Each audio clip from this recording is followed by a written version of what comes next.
Does it happen often to you that you meet an interesting person and soon you'll start to feel frustrated with the relationship?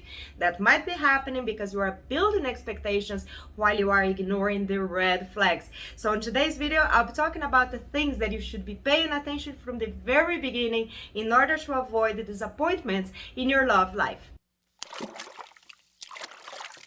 Hi, I'm Juliana. If you are into self-development, especially on the topics of mind, body, and soul, then for sure this channel is for you.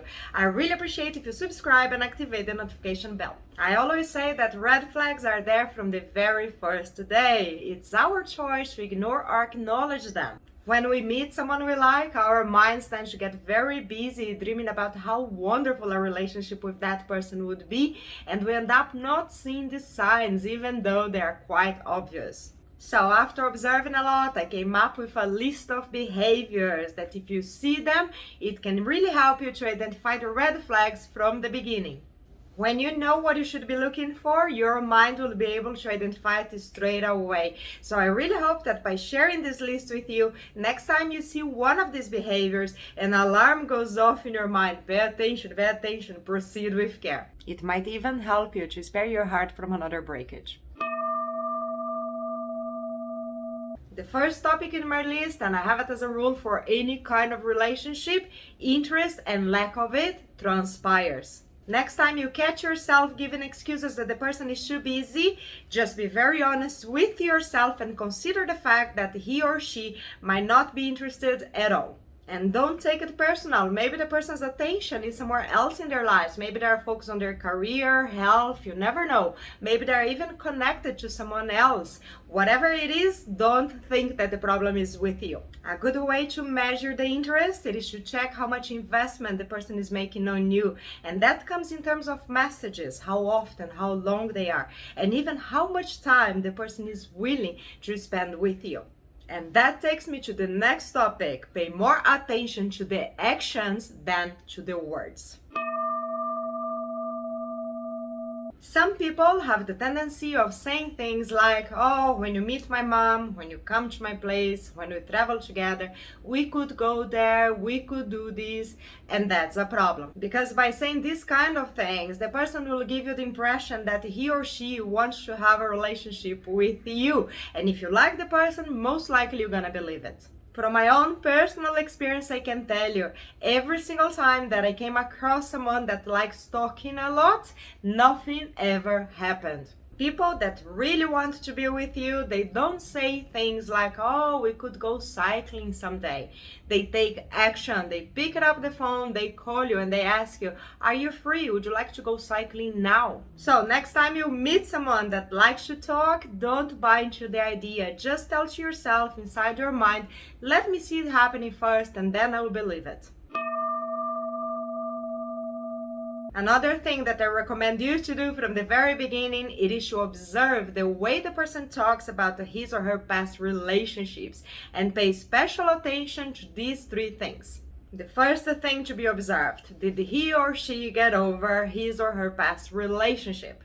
How would you know that? Well, just pay attention the way they talk about the person. If it gets very intense, very emotional, most likely they didn't get over it yet. And that might indicate that there is not enough room energetically for them to connect with you.